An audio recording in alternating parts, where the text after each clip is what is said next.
very word Moola Adhara means the root and the base. Moola means root, Adhara means base. Root and base for the existence. Whatever you see is the outcome of Mooladhara. Whatever you see, the whole thing, whole world has come out of Mooladharas. Every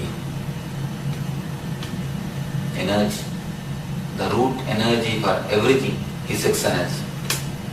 This chakra has something to do with sex, which deals with sex energy.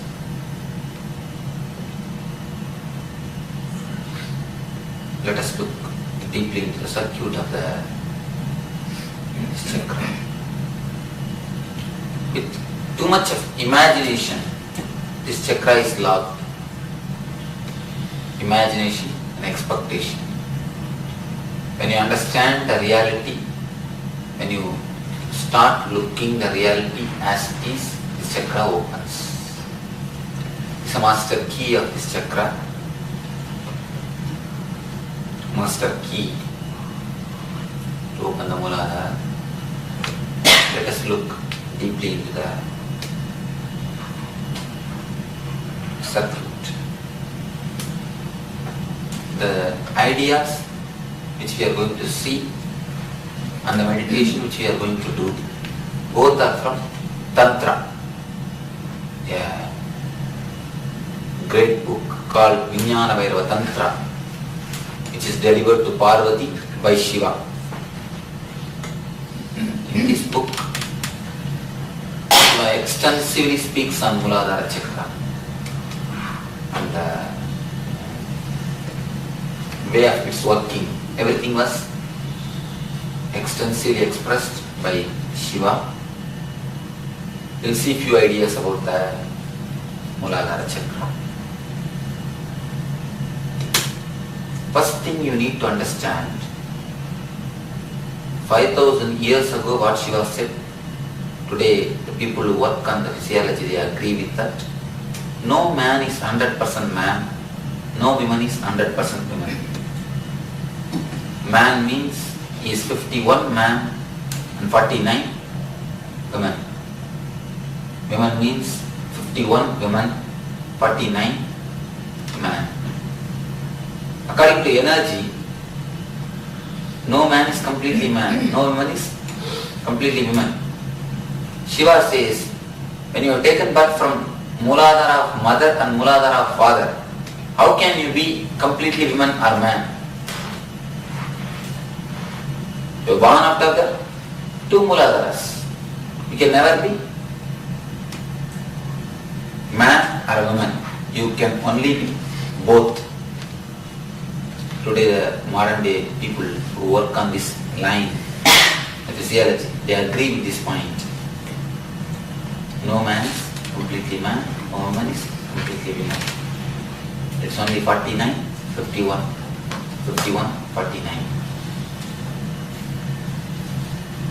But when we take birth, after taking birth, society names us as a man or woman. Society just labels us. After labeling, society teaches us the way how to behave, how a man should behave, how a woman should behave. You are not accepted as you are. You cannot grow, you cannot live as you are. You need to undergo sort of conditioning. You will be put into a pipe and you will just taken out. You will be put into a sort of mold and you will just pulled out.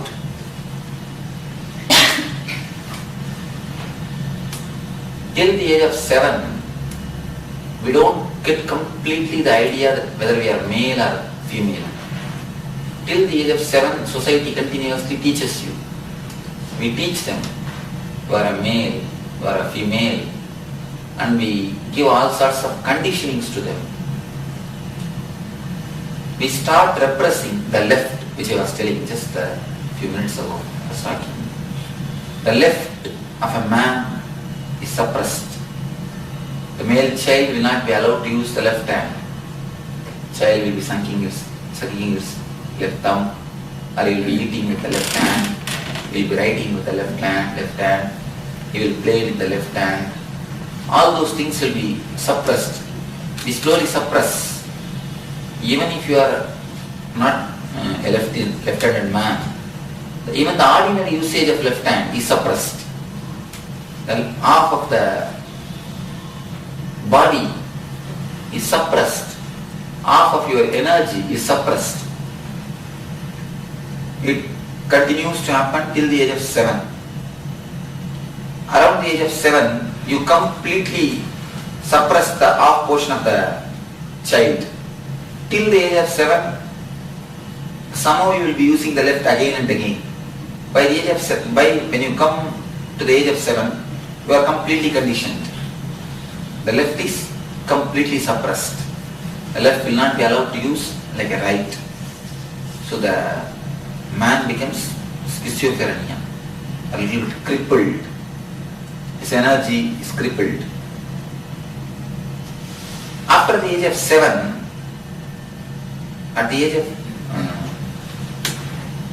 the turning point, when you cross the 7, till you cross 7, you never feel that you have lost something. You feel always you are grounded, you are whole, you are perfect, you are a centered being. When half portion is suppressed completely, when the half is completely suppressed, after the age of 7, you feel you have lost something. You are uprooted. You lack something. So you start searching for it. The search for what is missing starts at the age of 7. The first thing you search in your mother.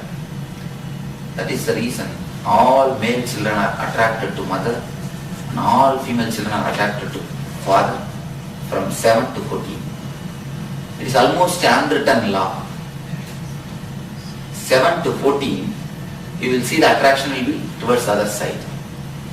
It's an unwritten law because something is missing inside. Something is suppressed inside. You don't understand that you are missing inside. You start searching it for in the outside. You start searching it from the outside. The first person who can satisfy you is your mother.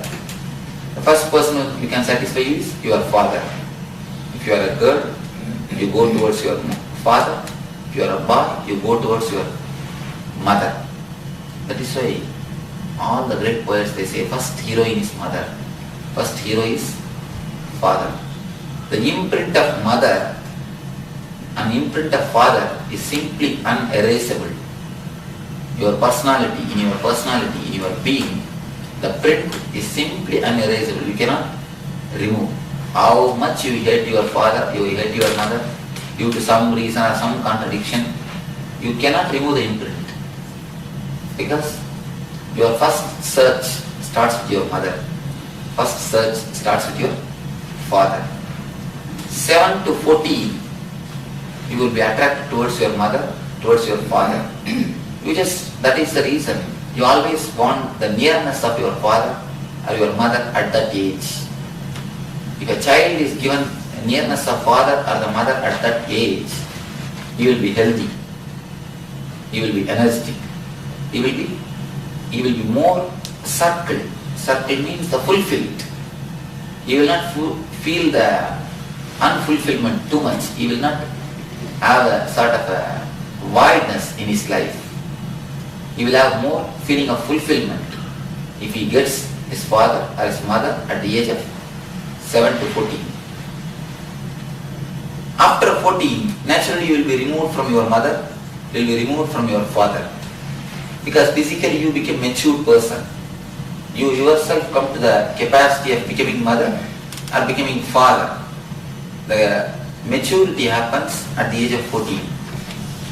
What I say is at the age of tantras. I do not know, in the modern age the age has come down due to medias, due to magazines, due to internet, due to so many information sources.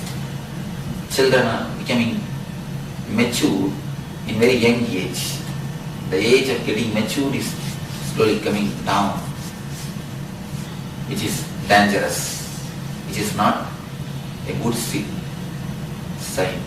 Anyhow, at the age of 14, you will be separated from the father, from the mother. Again, a next shaky sort of you are uprooted. What you have lost when you become 7, at least you are getting from outside, from your father or from your mother. At least you are having the feeling of fulfillment. Now that also is removed.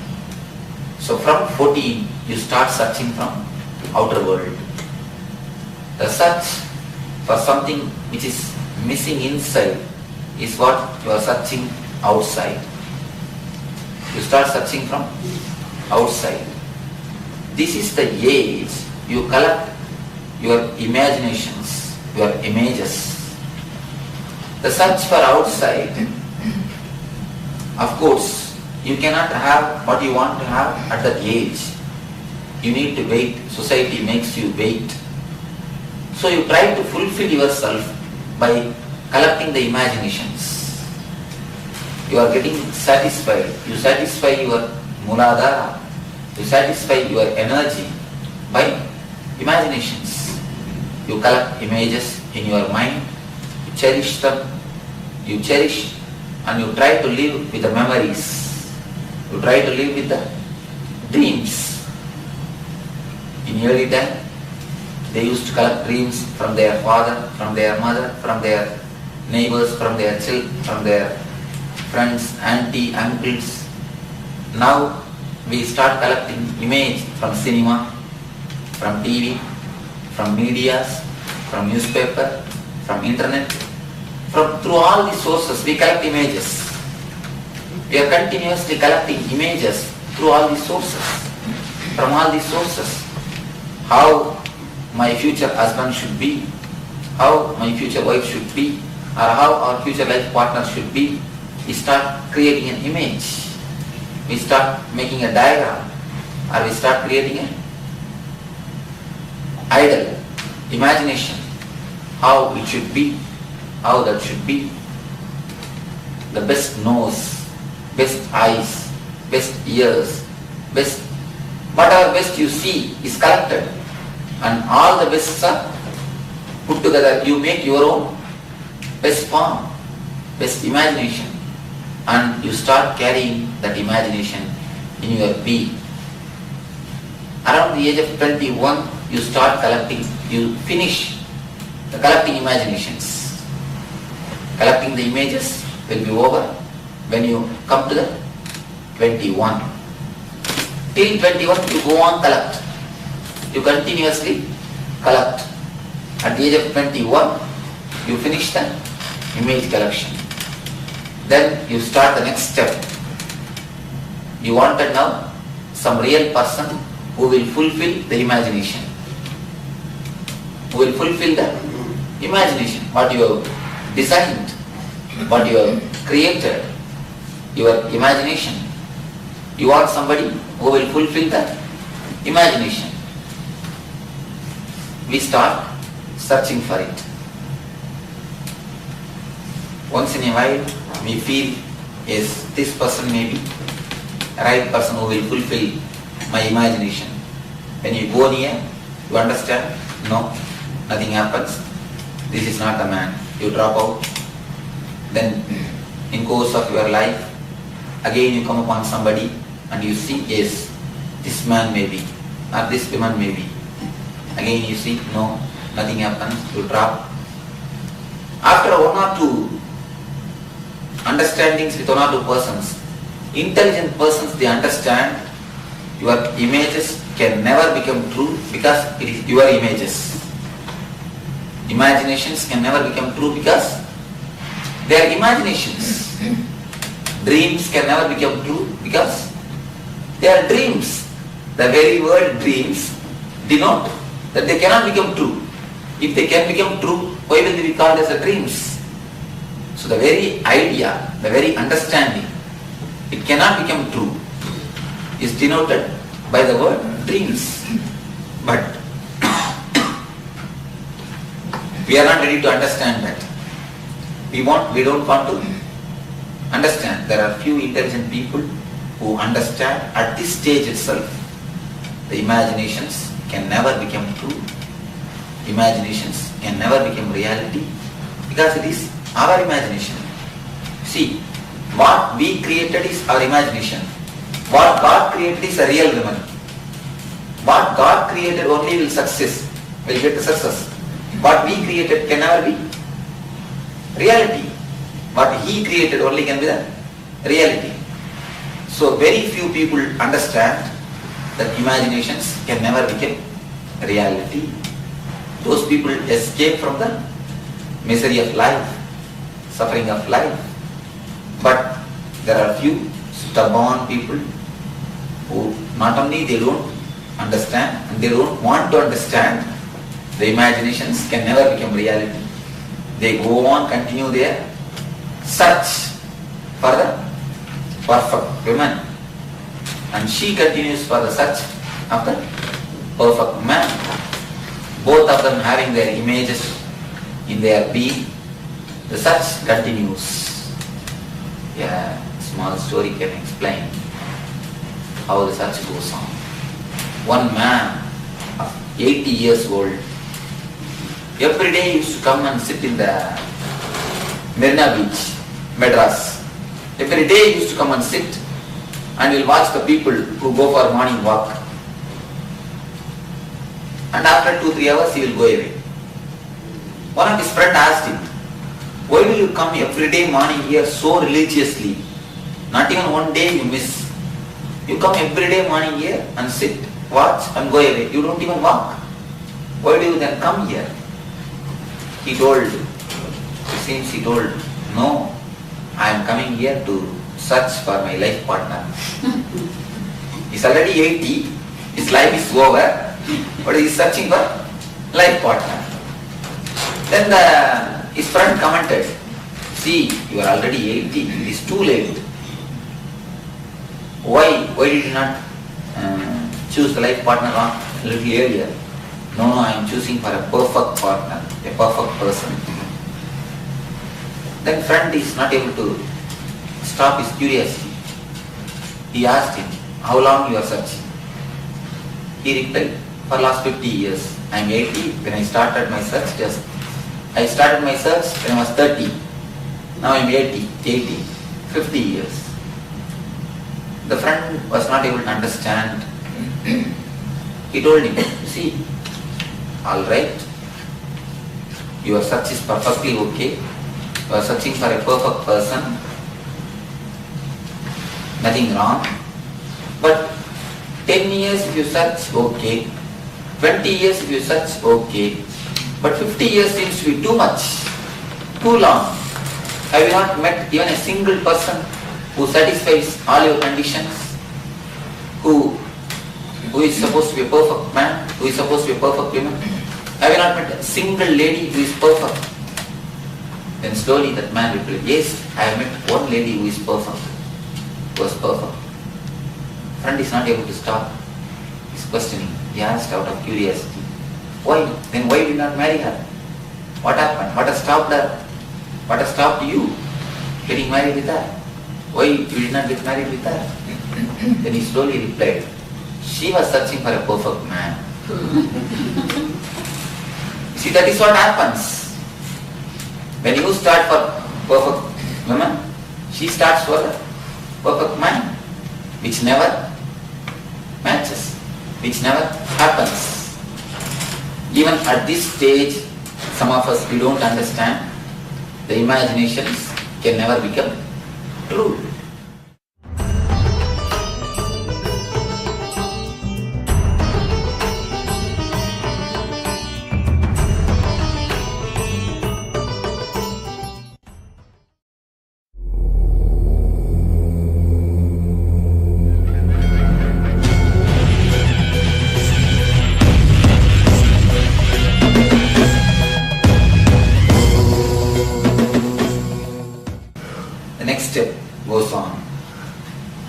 Around the age of 28.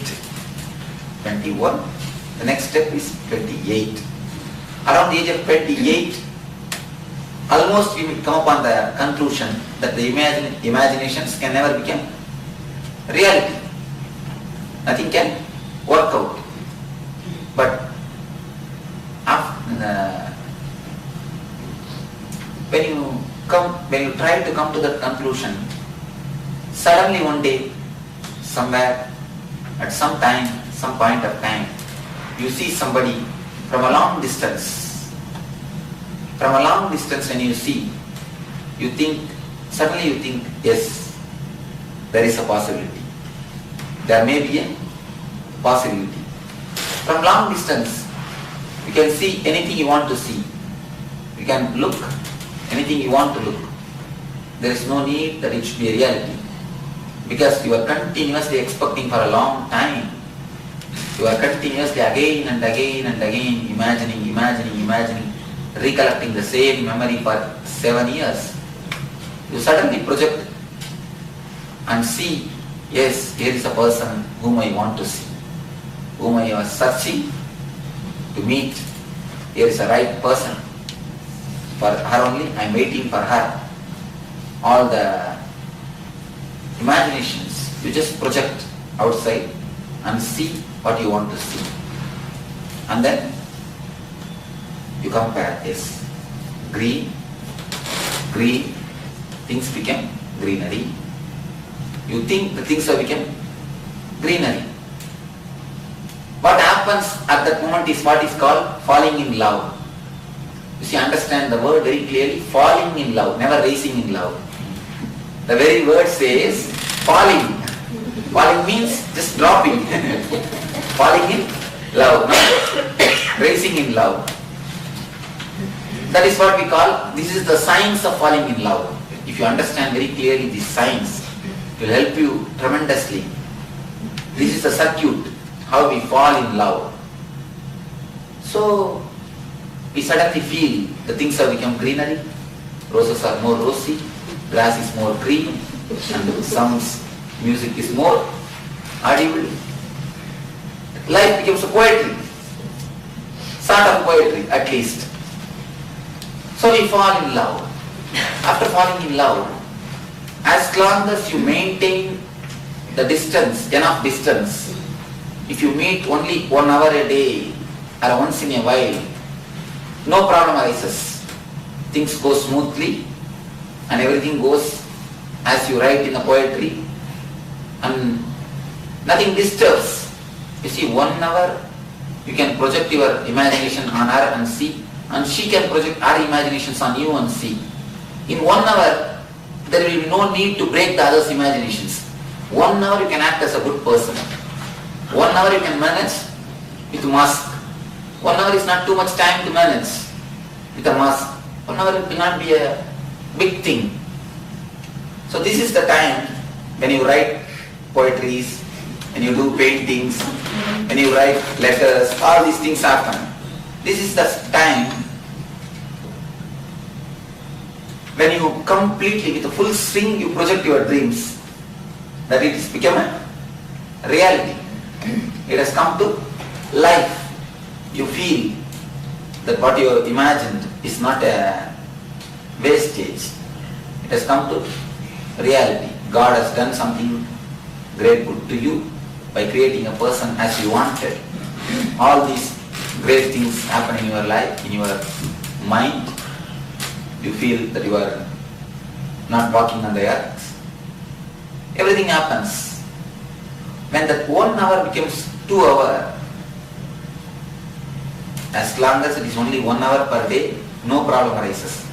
Things go smoothly, beautifully.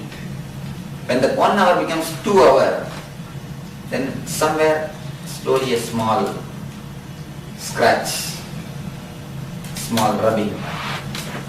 Then immediately we think, no, life will be like that. We also need to adjust a little. When this word arises, the first step, when the 2 hours become 4 hours, I thought it is a green, not green, it is yellow. Alright, life means like this only. We cannot get as we wanted. Let us adjust. You come to the next step. Let us adjust. So when the 4 hours becomes 6 hours, little more, slowly you understand. It may not be yellow, pale yellow. Okay. We are also not perfect. So naturally we will get this type of persons only. We should put up. Life means like that only. All these words you bring it just as a buffer. You see, you cannot face the reality directly. So you bring buffers inside. In the car, there is a buffer system, the shocks of the roads are not directly transferred to you. There is a buffer system, the cushion system which takes care of the shocks, and you are led to be comfortable. Just like that, you cannot live with the reality. You cannot say to yourself, your imagination is lie and the reality is different. No, you cannot say that. You keep a buffers. Buffer means these are the consoling words. See, life means like this only, adjustment. I am also not perfect. How can I expect the perfection? All these words are the buffers which you use. When the 6 hours become 10 hours, you understand this is green and this is white. A pure white. Here ends honeymoon. Again, that word is a beautiful word. You see, Mark, never honey sun. Moon means how long it will be. How long a moon will stand? How long you can see a moon? 16 days. 16 days. So the experience also for 16 days. Have you heard the word honey sun? No. It is always honey moon, never the honey sun. Because you are projecting your imaginations. You are projecting your dreams. How long you can play with your dreams? So can you eat your dreams and live without hunger? You can eat food and live without hunger. That's okay. But how long you can postpone your hunger? By eating dreams? No. By cherishing dreams, you cannot quench your thirst. You cannot quench your hunger. You need to look at the reality. You made to face the reality. How many masks you may wear, how many glasses you may wear, how many ways you may hide, today or tomorrow, you have to understand, you have to see the reality. Once the honeymoon ends, few people understand the imagination cannot become reality. Even then, some people don't understand. Yeah, small story. One man went to his friend's wedding and presented a puppy, presented a pet dog. After 3 months, the friend went and asked his friend, how is your married life? How things are going on? What is the difference you find? How about your life? All these questions he asked. The friend who got married, he replied, see, 3 months ago, you gave me a puppy. At that time, your puppy used to bark at me and my wife used to bring newspaper for me. Now, early morning, your puppy brings newspaper, my wife barks at me. Just small change, nothing much. Just the duty is changed. 3 months ago, he brings newspaper, she brings newspaper and he barks. Now, just a small change, nothing else. So now few people understand, yes, at least in this point if you understand that your dreams cannot become true, your imaginations cannot come into reality, because it is your imaginations. It is not the reality. Reality is totally different. Imaginations are totally different. Then tension starts. The gap between the reality and the imagination is what is called tension. Almost all our tension, all the tension which exists in our life in our house, if you see, this will be the cause. Gap between the imaginary life and the real life. This gap is what is called tension, nothing else. So there are few people who don't understand the fact that dreams can never become reality even at this point. They go to the next step. What is the next step? They start chiseling the other. Start chiseling the other. You have one image about her, she has got one image about you. You take a chisel and hammer in your hand, you start chiseling her, and she takes one more chisel and hammer, and she starts chiseling you. If it is a stone, you can chisel and make an idol and keep where you want. If it's a wood, you can make a furniture and keep where you want. But can you chisel? Can you mold a live person? But we are not ready to understand it. We are not ready to understand that. We are stubborn in chiseling the other. What happens when you chisel? If you chisel a live being, what will come out? Only blood and that's all, nothing else. That is what is happening in our houses, in our lives. Dharma Kshetra becomes Guru Kshetra, which is supposed to be a Dharma Kshetra becomes Guru Kshetra. Of course, if you have a small understanding that your dreams cannot become real, your houses will be maintained as Dharma Kshetra. If that one understanding is taken out, if you don't have that one understanding, the same Dharma Kshetra becomes Guru Kshetra. If you feel homely at your house, you are living in a home. If you feel lonely at your home, you are living in a house. House can be built by brick, mortar, stone. Any contractor will do. Call a contractor, he will build a house. A contract is enough to build a house, but to build a home, a contact is necessary. Never a contract. Contact is necessary. We never live with the real person. We continuously live with our own imagination. That is the reason we don't look into each other's eyes. It is very rare to have an eye contact. Having eye contact, if you have eye contact continuously with the persons with whom you are living, you can be sure you are living with persons. If you don't have the eye contacts, be very clear, you are living with imaginations. You are not living with the real persons. Then, if you don't understand, even after this point, that you can never make your dreams into a reality. You can never make your dreams into a real person. Till end, you will be having only chisel and hammer in your hand. Chisel and hammer only will be the emblem of your life. Nothing else will be the emblem. Instead of Mandal Sutra, you will be having chisel and hammer in your hand. Chisel and hammer will become a lifestyle.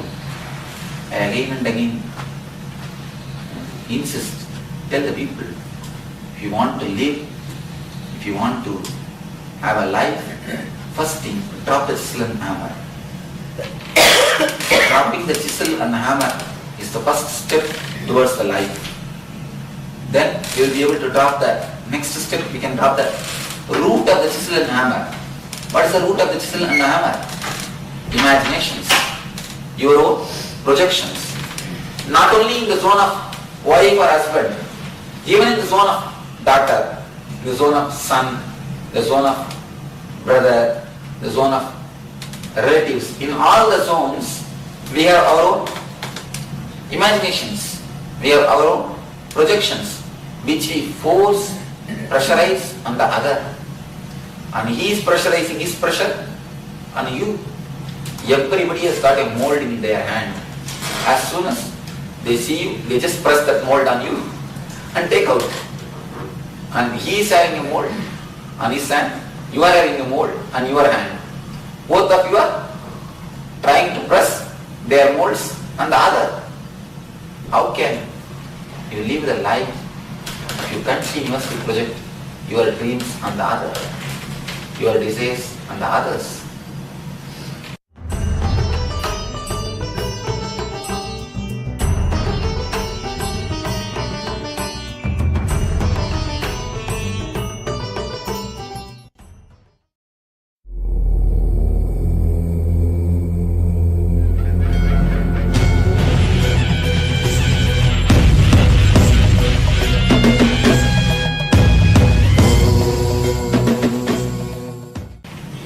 Dreams and the imaginations disturb the Muladhara chakra. Muladhara is disturbed by the load of your imaginations. See, when you understand this one idea, only this one idea, nothing else is necessary. This one chakra is enough. You can come out of the 80% of the problems. The energy of your being, 80% of your energy will be completely released. It will be available to you for the use. 80% of our energy is just black because of this one chakra. Not because of anything else, just because of this one chakra. If this one chakra is open, if this one chakra is touched, if this one chakra is energized, 80% of your energy will be available to the creativity. Otherwise, all the energy will be blocked in the imaginations.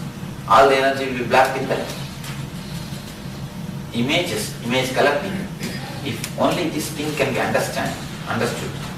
And if you know how to burn the images which you have collected on the Muladhara, you will see 80% of your energy is available for creativity. It will be available for your business. It will be available for your art. It will be available for your life. It will be available for your reality. So, this is the chakra, which needs a beautiful, deep understanding and a powerful meditation technique. To awaken this chakra is given by Shiva to burn the images which we have collected in Muladhara, to live with the reality. See, not only with the wife, with the family members, people have got imagination. Many people have got the imagination, even with the gurus. Many people come to meet me. Before they come and meet me, they have heard a lot about me. They listen that this Swami can heal, this Swami can give life, this, that, many things they listen. When they listen everything, they imagine about me with a big beard and an elderly man sitting on a throne. They imagine all these things. When they come to, really it has happened many times. They hear about me, and when they come to meet me without seeing my photograph, they simply feel that they are at lost, they are shocked. Once it really happened when I was sitting outside the ashram. Once I was sitting outside the ashram, and a pipe, there was a big water pipe, and that I was sitting and shaking my legs and relaxing the evening air. One man came and asked, I want to meet Swamiji. I told him, you go and sit in the meditation hall. He will come. It is time for his darshan. He will come. When I went and sat, after some time I washed myself and got ready. I went to the meditation hall. In the hall there is no my photograph. I went to the hall to sit on my simhasana, to sit on my peetham. When I went and sat on the peetham, he told me, no, I want to meet the big Swamiji. I told him, no, I am the big Swamiji. Again he says, no, I want to meet Swamiji who does healing and all. I heard that he does lot of healing. I want to meet that Swamiji who went and wandered all over India. I heard about him, that I want to meet that Swamiji. I told him, you see, I cannot have an identity card. If you believe that I am that Swami, please come. I will talk to you and I will do what can be done. If you can't, what can be done? And you won't believe that man mentally. Really mentally. And people are coming with such a prejudiced idea, such that they already collected images, they already created their own thing in mind, they are not able to digest the reality.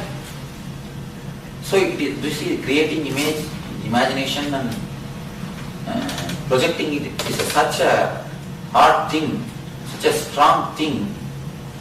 It needs tremendous intelligence to live with the reality. Most of the time we miss the reality. We look at the reality in a distorted way.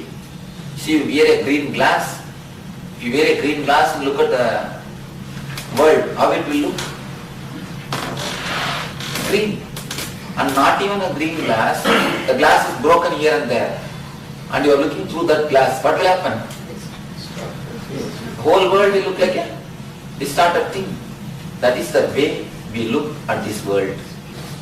That is the way we see the reality. That is the reason we feel God is not doing justice to us. See, God is the energy which can do so much, not only that, which is doing everything. See, we believe that God can do everything, but only thing we don't believe God has got enough buddhi to do everything. See, we believe God has got shakti to do everything. We know that God has got shakti to give what we want, but we don't believe God has got buddhi to when to give. That is what is our problem. We believe He has got shakti, but we don't believe He has got buddhi. The same way, we just project our own things on the others. The projection and the imagination is what locks this chakra. And the tremendous energy, more than 80% of your energy is just locked and hanging on this chakra. If you can be released at this chakra, you will see the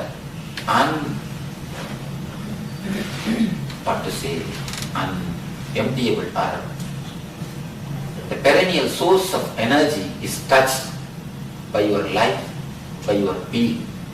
There is a technique by Shiva in Tantra to awaken the Muladhara chakra. This is a highly powerful technique which directly touches the Kundalini and awakens the energy centers of our body.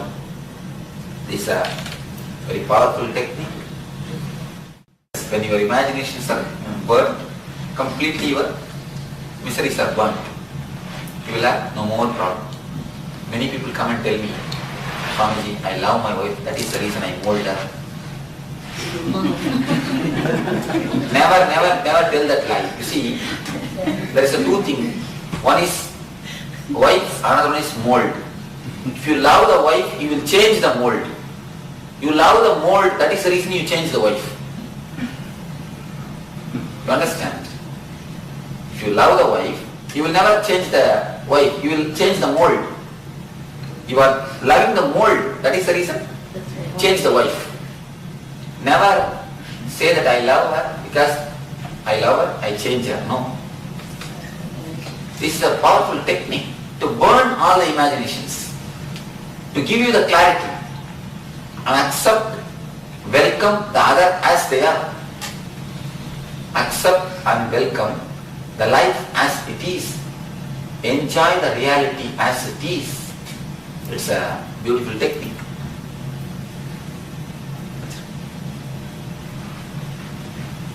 To awaken the energy of the Muladhara. You see, if the Muladhara is awakened, you will accept the reality. If you accept the reality, Muladhara will be awakened. It will be like a chain. Any chakra has to be awakened with understanding. You see, there should be two things in your life. Maturity and meditation, both. Only meditation will do nothing. There are many people whom you can see from morning till night, they sit in the puja room and meditate. As soon as they come out, they jump like a bomb on the others. Somebody came and asked me, Swamiji, what puja should I do? I wanted peace in my house, happiness in my house. What puja should I do? I told her, you see, first thing, all of you sit with each other, laugh, joke, understand each other. That's the first puja you should do. She told me, no, I am already doing Varalakshmi puja. Should I do Vaibhav Lakshmi puja also? What puja should I do? What vrata should I do? I told her, you see, when you enter into the puja room, You do puja to the Lakshmi. When you come out of the puja room, you do archana to your husband. Puja to your Lakshmi, archana to your husband. How can peace exist in your house? How can this thing happen in the real life? So simply meditating will do nothing. Meditation and maturity, both should have in your life, both should go hand in hand. Then only you will see the transformation in your life. Or when you close your eyes, you will be sitting and meditating. When you open your eyes, you jump on everybody and bite. That is not the way of real life. That is a pseudo-spirituality. I call that as a pseudo-spirituality. We will enter into the technique now. Please all of you get ready.